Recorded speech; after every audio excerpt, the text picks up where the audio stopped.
I shouldn't have taken the job. That's the first thing I want to say. If anyone finds this later, if anyone hears my voice through this recording, I want you to know every instinct in me told me to walk away. But desperation is louder than instinct, and I was desperate. It started the week I got laid off.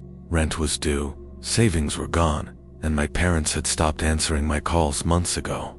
I was scrolling through job boards at 3 in the morning, the screen light flickering off an empty can of energy drink. That's when I found it. The listing was short, almost careless in its wording.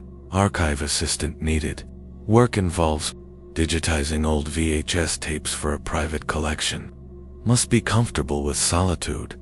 Must follow instructions carefully. Good pay. Immediate start. I stared at it longer than I should have.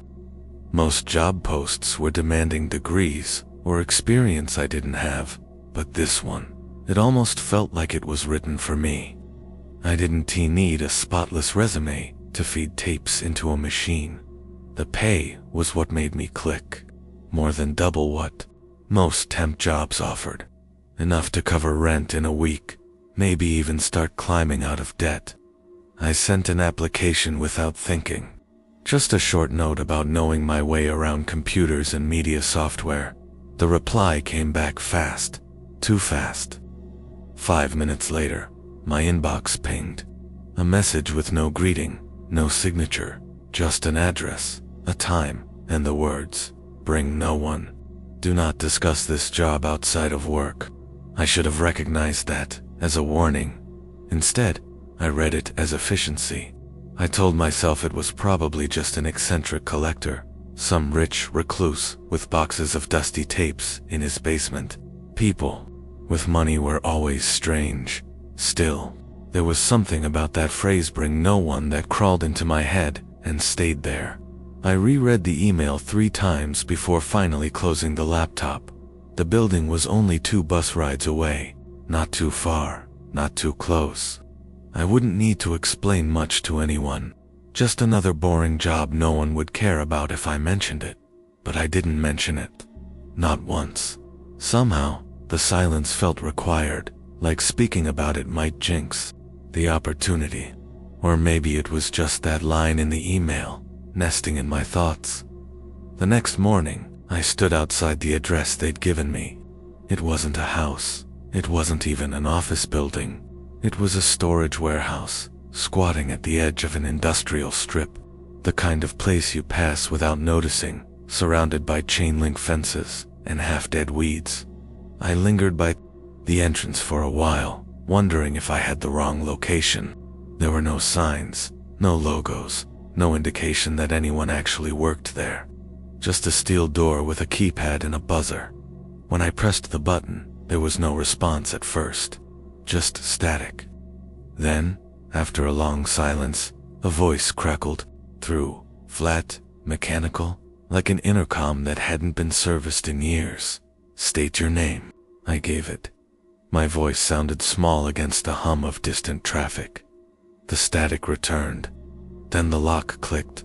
The door swung inward, slowly, like it had been waiting for me, and even though I couldn't see anyone on the other side, I stepped inside. The inside of the warehouse was colder than I expected. The air smelled faintly metallic, like old wiring or rust.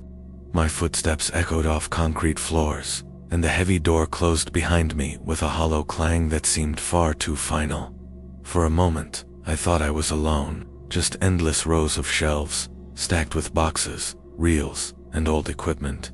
But then, tucked behind a desk lit by a single fluorescent lamp, I saw him. An older man sat hunched over paperwork. His shoulders were narrow, his face half hidden in shadow, and he didn't look up until I was almost standing in front of him. "You're the one they sent," he said flatly. His voice had the same quality as the intercom, dry, strained, as if it had traveled too far before reaching me. I nodded. "I'm here about the job, digitizing tapes." At that, he finally raised his head. His eyes were pale, cloudy almost, but sharp enough that I felt pinned in place. He studied me like someone examining a specimen. "You'll be working alone most nights," he said. No questions, no visitors. The tapes come first. You understand? I hesitated. The wording was strange, but I nodded again. Yeah, I understand. He reached into a drawer and pulled out a folder. Inside was a printed contract, the ink faint, like it had been copied 100 times. I skimmed it quickly. Nothing about pay rates or hours. Just vague assurances and a signature line. But before I could ask, he pushed a second sheet across the desk. This one wasn't part of the contract. It was a list. 7 short, numbered, sentences typed in bold. Read these, he said. Read them carefully. They're not suggestions. I picked up the paper. The font was uneven, some letters darker than others, as though it had been typed on a machine decades ago. The rules were as follows. Rule 1. Always keep the door to the transfer room locked while working. Do not open it for anyone after midnight. Rule 2. If you hear voices on a tape that sound like your own, stop the transfer immediately and rewind. Never let it play to the end. Rule 3. Some tapes may arrive unmarked. Do not catalog them. Do not attempt to digitize them unless instructed directly. Rule 4. Between 2:13 a.m. and 2:16 a.m., the monitors may display static. Do not look directly at the screen during this time. Keep your head down and wait until the static ends. Rule 5. If the phone on the desk rings, answer on the first ring. Listen, but never speak. Hang up only when the line goes silent. Rule 6. You may see someone in the glass reflection behind you. If you do, keep working. Do not acknowledge them. Rule 7. When leaving at dawn, ensure the tapes are stored in the locked cabinet. If any tape is missing, do not leave the building. My hands trembled slightly as I lowered the page. These are unusual. The man's expression didn't change. They are necessary. I tried to smile, though it felt thin. Is this some kind of joke? Like workplace hazing? Or, he cut me off sharply. Do I sound like I'm joking? The silence after that was suffocating. I glanced back at the list, the rules stark against the paper, and realized he hadn't once explained why they existed. Just that they had to be followed. I swallowed hard, and if I accidentally break one, for the first time, something like emotion flickered across his face. Not anger, not humor, something closer to pity. Then you won't be here long, he said quietly. The room seemed colder after that. The buzzing of the fluorescent light grew louder, like a swarm gathering above us.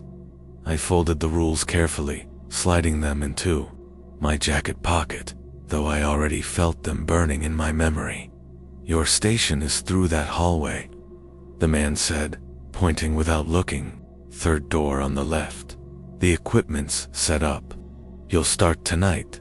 I opened my mouth to ask another question, but he had already returned to his paperwork, pen scratching across paper as if I no longer existed, so I walked. The hallway stretched longer than it should have, lined with locked doors, all unmarked. My footsteps sounded muffled now, as though the walls themselves were absorbing the noise. When I reached the 3rd door, I paused, hand on the knob. It was labeled only by a strip of worn masking tape. Transfer room. Inside, the setup was simple, but strange. A bulky VHS player, cables running to a digitizing tower, 2 old monitors, stacked one above the other. A desk lamp cast a weak yellow glow across a stack of tapes, most of them in black plastic cases with handwritten labels. Some weren't labeled at all. A single black phone sat on the corner of the desk. Not a cell phone, not even a cordless. An old rotary model, heavy and silent. I set my bag down, sat in the chair, and let out a long breath. The pay was good. The work was simple. That's what I kept telling myself. But as I glanced at the folded sheet of rules in my pocket, I couldn't shake the feeling that I hadn't been hired to digitize tapes. I'd been hired to survive them. The first night felt deceptively ordinary. I settled into the transfer room, the glow of the monitors painting everything in sickly green and gray. The tapes weren't as dusty as I'd expected. Some looked recently handled, as though someone had been through them only days ago. I started with the first labeled cassette. Just a family vacation. Grainy footage of a beach, children running, the ocean blurring into static every few seconds. Easy work. Feed the tape, run the transfer software, log the file. Hours passed like that.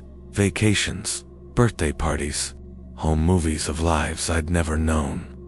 Strangers locked in amber, flickering across the screen. The strangeness was in the mundanity.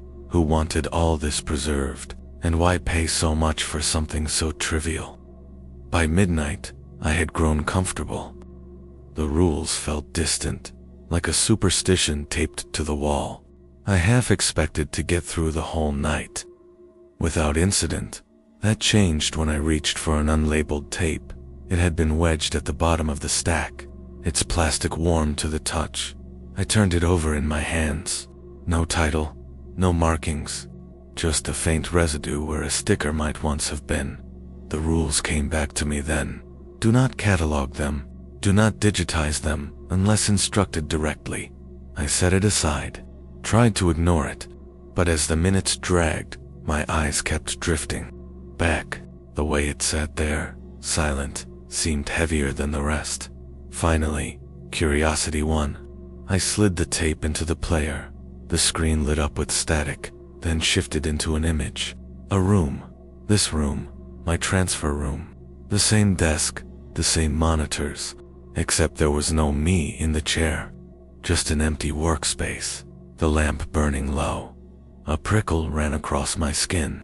I leaned closer. The camera angle never changed. It was like a fixed surveillance feed, but one I hadn't known existed. Dust drifted through the air in the recording, and for a long stretch, nothing happened at all. Then dash movement. Something flickered in the corner of the frame. Not a person, not exactly. More like a shadow trying to decide on a shape. It stretched itself along the wall, reaching toward the chair where I sat now. My hand shot to the eject button. The tape resisted, grinding inside. The player. The shadow lengthened on screen, almost touching the chair's backrest. With a snap, the tape spit out. The screen went black. I sat frozen, the cassette still warm between my fingers. My heart pounded loud enough to drown out the buzzing light overhead. That's when I heard it. A sound behind me. Not a voice, not footsteps. Just the faint scrape of something brushing against the floor. Slowly, I turned to the glass reflection in the monitor, my stomach twisting. For half a second, I thought I saw it there. A figure not whole, not solid, standing just behind my chair. Its outline shimmered, impossible to focus on, as though it was made of the same static I had just watched. I blinked, and it was gone. The rules came back sharp in my mind. If you see someone in the glass reflection behind you, keep working. Do not acknowledge them. I forced my eyes down, back to the desk, pretending I had seen nothing. My fingers trembled as I shoved the unlabeled tape far to the back of the stack. Out of sight. Minutes crawled by. The sound behind me never came again. But every so often, in the corner of my eye, I swore I saw the glass ripple.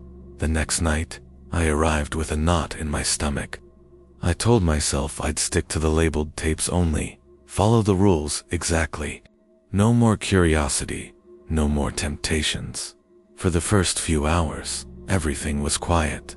A wedding reception, a blurry Christmas morning, the static buzz of cheap camcorders capturing moments that had mattered to someone once. I tried to lose myself in the routine, feed, record, log, over and over, like a machine. The memory of the shadow lingered, but as long as I avoided unlabeled tapes, maybe I'd be safe. Then the clock crept toward 2. I remembered Rule 4. Between 2:13 a.m. and 2:16 a.m., the monitors may display static. Do not look directly at the screen during this time. At 2:12, my eyes flicked to the second hand. Clock on the wall. My pulse quickened.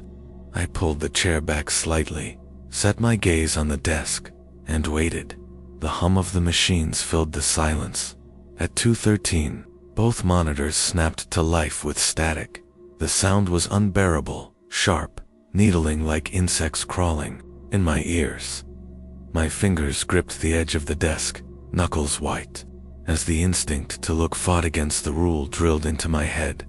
Just 3 minutes. I could endure 3 minutes. But then, through the hiss of static, something else bled in. A voice, soft at first, muffled, like someone whispering from another room. I squeezed my eyes shut tighter. The whisper grew clearer. It wasn't just any voice. It was mine, hollow, distorted, but unmistakably my own. It spoke in fragments, cut apart by static. Look at me, you already know it's waiting. My throat went dry. I pressed my palms over my ears, but the sound burrowed through anyway, threading into my skull. Turn around, see what you've done. The urge to lift my head was overwhelming, like invisible fingers tugging at my chin. I needed to see what was happening on those screens. But then I remembered Rule 2. If you hear voices on a tape that sound like your own, stop the transfer immediately and rewind. Never let it play to the end. The thought chilled me. This wasn't a tape, but the voice was mine. If the rules were connected, then breaking this one could mean more than just a mistake. I stayed frozen, eyes locked on the grain of the wooden desk, forcing my breathing to steady. The whispers clawed at me until the second hand ticked past 2:16, and then silence. When I opened my eyes, the static was gone. The monitors returned to normal, as though nothing had happened. But the rule made sense now. Don't look, don't listen, don't let it pull you in. I pushed the chair back and stood, legs weak. My reflection in the blank screen wavered slightly before stabilizing. For a heartbeat, I thought it was smiling. That night, I logged fewer tapes than I should have. Every sound made me jump. Every flicker of the lamp made me glance at the glass. When dawn finally bled through the high windows, I locked the cabinet as instructed and left the building in a daze. The world outside felt too bright, too normal, like it belonged to someone else. And for the first time, I wondered if surviving this job wasn't about earning a paycheck. It was about lasting long enough to understand why the rules existed at all. By the third night, the rules weren't just words on paper anymore. They felt like a thin thread holding me above something vast and hungry. Every tape, every flicker of static, every reflection in the glass reminded me that this job wasn't normal.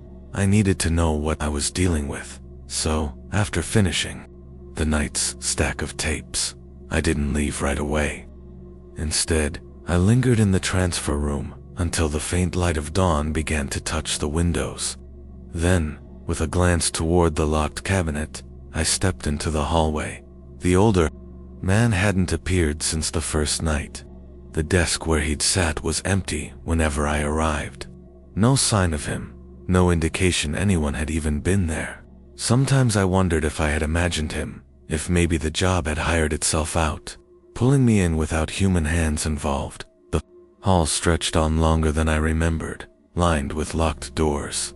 I tried a few handles, most wouldn't budge, but at the very end, one shifted slightly under my grip. Not fully unlocked, but not fully closed either. Inside was a records room. Stacks of boxes reached almost to the ceiling, each labeled with dates that stretched back decades. 1984, 1991, 2003. Old logbooks lay scattered across a central table, their pages yellowed and curling. I picked one up. The handwriting inside was cramped, rushed, but readable. Each entry listed a date, a time, and notes about tapes transferred. Beside some of the notes were small symbol circles, triangles, / a strange shorthand I couldn't decode. One line caught my eye. July 19, 1997, voice again. Matched subject's own. Immediate rewind prevented full manifestation. Subject shaken, but continued. Rule added to prevent recurrence. Another, March 2nd, 2001. Missing tape at dawn. Subject did not remain inside, never seen again. Cabinet reinforced. My stomach nodded. These weren't just rules born of superstition. They were written in response to events. Each one carved out of someone's failure. I flipped through more entries, hands shaking. Over and over, the notes referenced the same phenomena. Voices matching the subject, shadows in glass, unexplained phone calls. Always clinical, matter of fact, as if whoever wrote them had accepted this as routine. Then I found something worse. November 8th, 1989. Subject transferred unmarked tape against instruction. Recording displayed subject's own death. Days later, event occurred exactly as shown. Subject replacement required. My throat tightened. Displayed subject's own death. I thought of the unlabeled tape. I had slid into the player that first night. How it had shown this very room. Empty, waiting. What would it have shown if I had let it keep running? The logbook trembled in my hands. I turned another page. More notes, more rules added over time. Each violation cost someone their life, their sanity, their existence. And the records stretched back further than made sense. Some entries dated as early as the 1970s, long before digitization was common. This wasn't a private collection. It was something older, something continuous. A task handed down from one unlucky worker to the next. A sound broke the silence. The phone. I froze. It wasn't the transfer room phone. It was one here mounted on the wall above the filing cabinets. Its ring was sharp, invasive, cutting through the dust and stillness. I stared at it as it rang once, twice. On the third, I picked it up. A hiss filled the line. Beneath it, faintly, a voice. You shouldn't be here. It was low, strained, familiar. Go back before it notices you. My grip tightened around the receiver. Who is this? The voice distorted, collapsing into static. Then silence. The phone clicked dead. I set it back slowly, pulse hammering in my ears. Something in me wanted to run, to leave the building and never return. But another part darker, sharper needed, to know more. I dug deeper into the boxes, pulling out folders filled with incident reports. Some were typed, some handwritten, all cataloging events in painstaking detail. Descriptions of entities, glimpsed in reflections. Reports of subjects answering. Phones and never being seen again. Notes about unmarked tapes predicting death, some by accident, some by violence. And then I found a photograph. It was black and white, grainy, edges curled from age. It showed the transfer room decades ago. Same desk, same monitors, same lamp. But seated at the desk was a man whose face had been scratched out with ink. On the back, scrawled in hurried letters, he broke Rule 6. My breath caught. That rule. If you see someone in the glass reflection behind you, keep working. Do not acknowledge them. The photograph seemed heavier in my hand, as though the scratched out face still carried weight. Suddenly, the records room felt oppressive, the air pressing against me. I shoved the logbook back, replaced the photo, and backed out quickly. As I pulled the door shut, the faintest flicker caught in the glass pane of the hallway window. A shape, blurred, just behind me. I didn't look back. I ran to the transfer room, slammed the door, and locked it, my chest heaving. The rules weren't arbitrary. They were survival mechanisms, written in blood and failure. And the longer I stayed, the more certain I became of one truth. Every tape was a trap, and sooner or later, one of them was meant for me. The sixth night began the way all the others had. The hiss of the monitors warming up, the quiet shuffle of tapes on the desk, the heavy silence pressing against the locked door. But something was different. I felt it the moment I sat down. The room wasn't just cold, it was watchful, as if the walls themselves had learned to breathe. I told myself I'd focus on the work. That's what the rules wanted, wasn't it? Keep working, Don't deviate. Don't acknowledge. So I fed the first tape into the machine. The footage was uneventful. A birthday party again. Children in paper hats. Laughter turned to static, then back again. But the sound had a strange distortion this time, stretched and hollow, as though played underwater. Halfway through, the phone rang, sharp, immediate. One ring only, just as Rule 5 had warned. I snatched the receiver. My own breath echoed back at me. For a long moment, there was nothing but the hollow hiss of the line.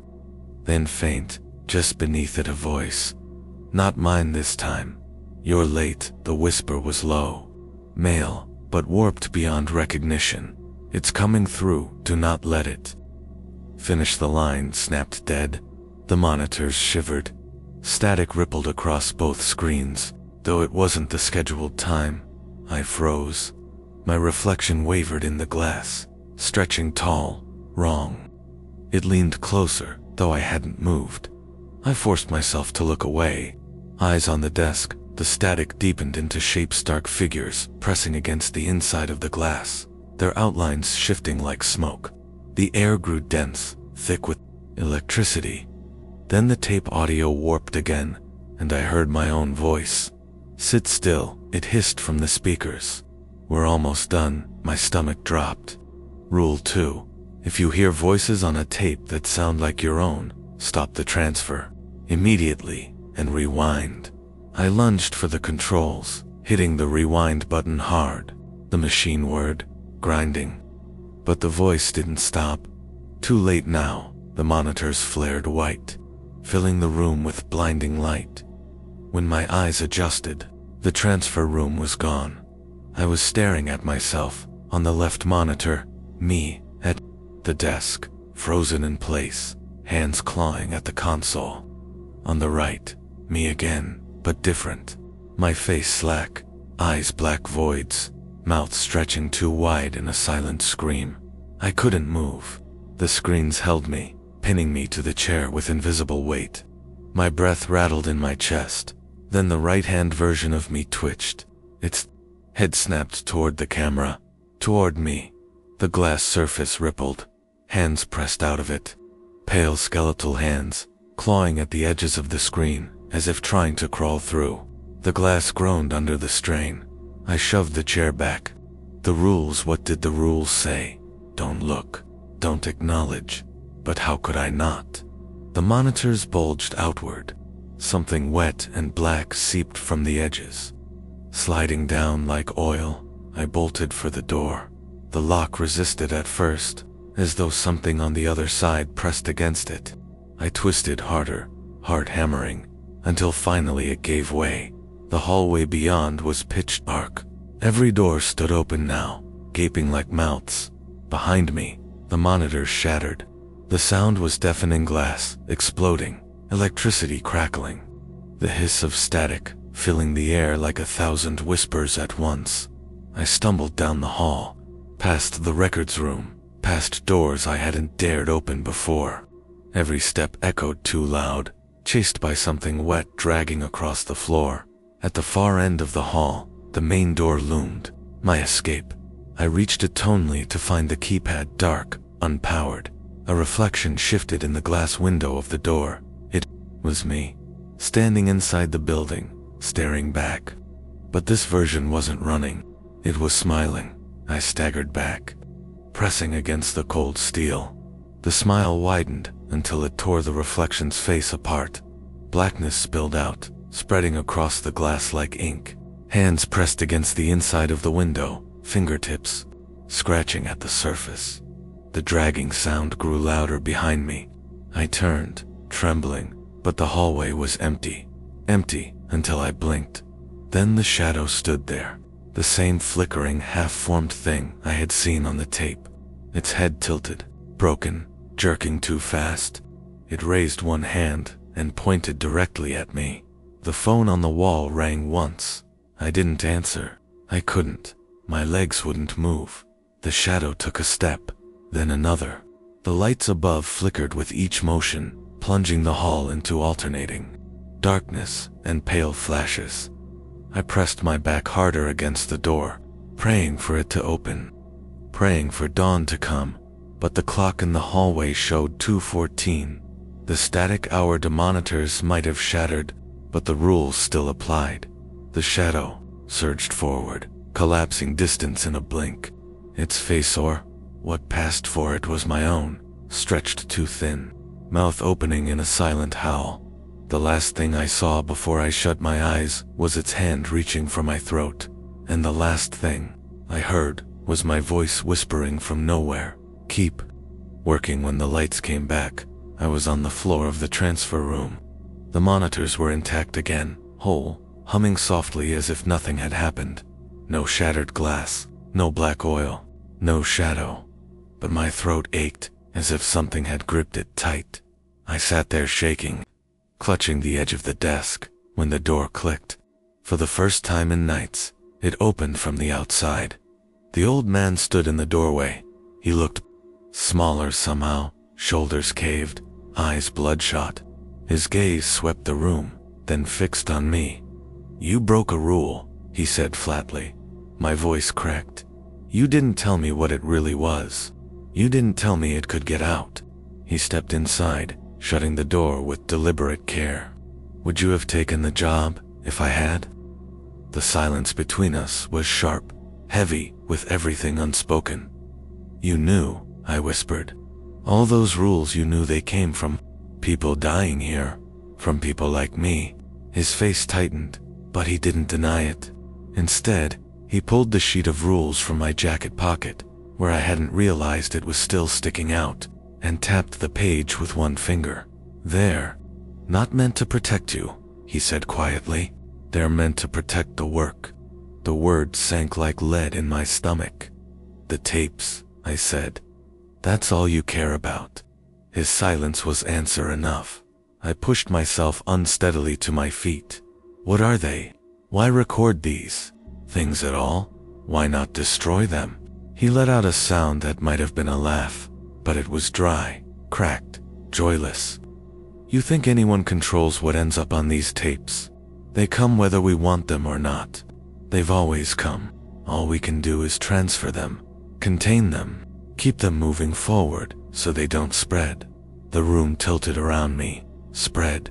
He leaned in close, his eyes pale and feverish. "Every tape left unwatched, every reel left unprocessed, festers. It bleeds. You've seen what leaks through already.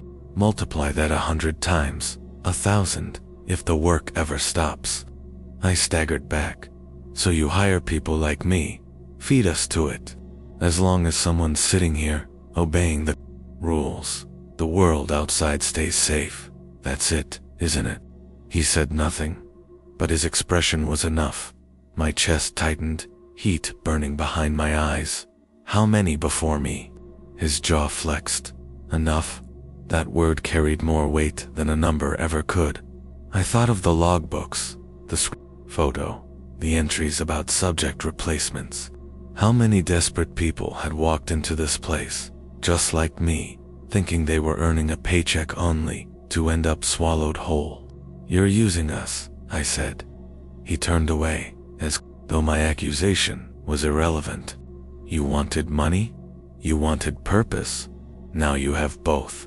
Do the work, follow the rules, and maybe, if you're careful, you'll last longer than the others." Anger surged through my fear. "And what about you? You don't sit in this chair. You don't hear your own voice crawl out of the speakers. Why me?"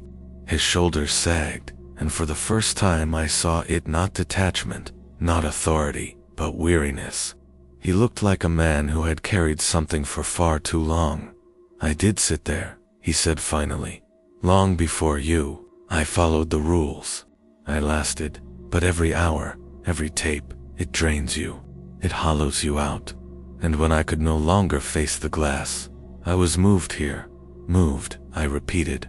"By who?" He shook his head. "It doesn't matter. The work continues. That's all that matters." I wanted to scream at him, to shake him, until he admitted more. But the monitors flickered then, static crawling at the edges. His eyes darted to the screen, then back to me. "Sit down," he ordered sharply.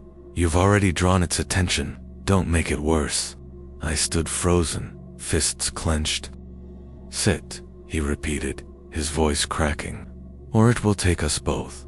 For a heartbeat, I almost obeyed. Then I saw it. The faintest shimmer in the glass, a reflection standing behind him. He hadn't noticed. Rule 6 burned in my memory. If you see someone in the glass reflection behind you, keep working. Do not acknowledge them. But it wasn't behind me this time. It was behind him. I opened my mouth. The words nearly spilled out. A warning. But before I could speak, the reflection's hands closed around his throat. The old man gasped, clutching at something unseen, his face twisting in terror. He looked at me with wide, panicked eyes. For the first time, he seemed human, and then, as suddenly as it began, the shimmer vanished. He collapsed to the floor, motionless. I stared at him, breath ragged. The rules burning like fire in my mind. The mentor was gone, and I was alone again. The old man's body lay twisted on the floor, his pale eyes staring at nothing. My chest heaved as I pressed my back against the desk, unable to look away. For a long moment, I expected him to move again, to gasp, to rise, to scold me for not following the rules. But he didn't. The transfer room was silent except for the hum of the machines. The monitors glowed faintly, showing nothing but a paused frame from the tape still in the deck. I was alone, and now, I realized, the rules belonged to me. I crouched, searching his pockets with shaking hands. A set of keys, a folded piece of paper, a half-empty pack of cigarettes. Nothing else. The paper was another set of rules, but not the same ones I had been given. These were handwritten, messy like notes he had kept for himself. One line made my skin crawl. If your replacement survives long enough, you may leave. If they fail, you must return. Replacement. That's what I was to him. A stopgap. A temporary sacrifice until the thing in the tapes found a new focus. I shoved the paper away, bile rising in my throat. I couldn't stay here, waiting to be devoured by shadows. But leaving wasn't simple either. The rules were clear. If a tape went missing, I couldn't leave the building. And if the work stopped, something worse might bleed through. That left me with a choice. Stay and follow the rules, or break them and risk everything. I looked at the old man again. His face seemed almost peaceful now, as though death had given him the freedom he'd been denied in life. I didn't want that to be me. I turned to the cabinet where the tapes were kept. The lock clicked open with the keys I'd taken. Inside, rows upon rows of black cases gleamed under the weak light. Some labeled, some not. All waiting. The sight filled me with dread. This wasn't a job. It was a prison, and prisons could only hold you if you let them. I grabbed one of the unlabeled tapes, the plastic cold against my palm. My reflection quivered faintly in its surface. The rules said not to digitize it. But what if I did? What if I forced the truth into the machine? Let it spill out in a form I could see, understand. Maybe it would kill me. Maybe worse. But maybe it would show me how to end this. I slid the tape into the player. The screen flickered at first, just static. Then an image took shape. Me, standing in this very room, holding the tape. My reflection mimicked every motion, with a half-second delay. Then the delay vanished. The version of me on screen smiled. I didn't. I staggered back. My hands shook, but I couldn't stop the transfer now. The version of me leaned close to the camera, filling the screen with its hollow grinning face. Its lips moved, and the speakers whispered in my voice, "You can't escape. You are the work." The monitors rippled, bulging outward as they had before. The glass flexed, strained. Black cracks spiderwebbed across the surface. This was it. The point of no return. I grabbed the old man's cigarette lighter from the desk. My hands trembled as I flicked it on, flame guttering weakly in the stale air. If I couldn't leave, if I couldn't survive by their rules, Then maybe I could end it my own way. Destroy the tapes, burn them all. The thought filled me with sudden clarity. I yanked the tape from the player and hurled it against the floor. The case cracked open, reels spilling like entrails. I touched the lighter's flame to the magnetic strip. The fire caught slowly at first, then flared acrid smoke filling the room. The monitors shrieked, the static rising into a deafening roar. My reflection thrashed wildly on screen, mouth open. In a silent scream, the cabinet rattled as though something inside pounded against it, desperate to escape. I backed toward the door, coughing through the smoke. The reels curled and melted in the growing fire. The rules said never to destroy the tapes. But maybe that was the one rule worth breaking. I shoved the door open, dragging in a breath of cold air from the hallway. Behind me, the transfer room glowed orange, shadows twisting in the smoke. I didn't look back. For the first time since I had started, I felt like I was making a choice of my own. Not to obey, not to endure, to fight. The fire spread fast. Smoke poured into the hallway, chasing me as I stumbled down the narrow corridor. My lungs burned, but I didn't stop. Every door I passed rattled. Behind them, I heard muffled voices, snatches of laughter, weeping, whispers. None of them sounded alive. The exit sign glowed faintly at the end of the hall.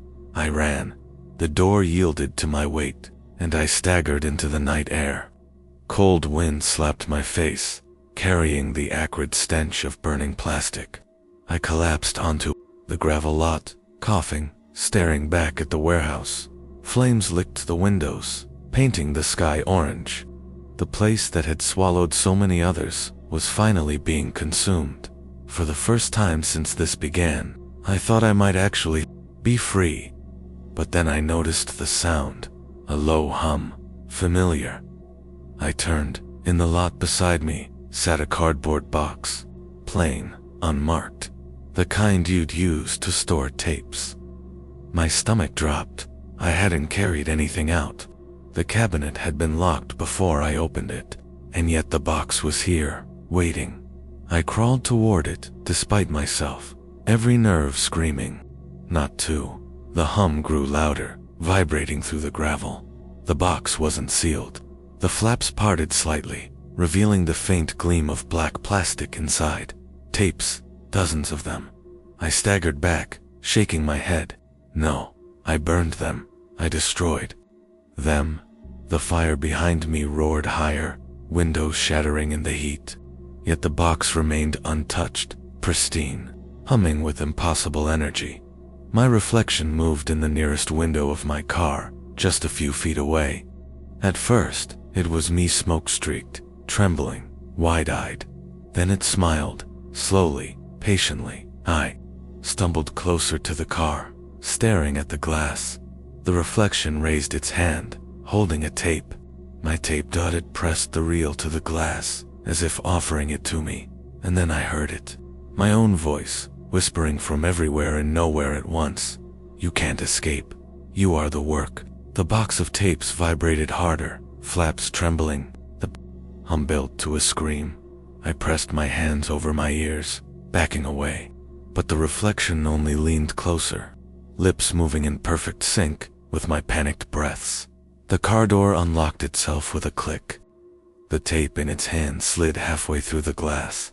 As if the barrier wasn't there at all, I froze. The rules were gone. The mentor was gone. The warehouse was gone. But the tapes weren't. They never would be.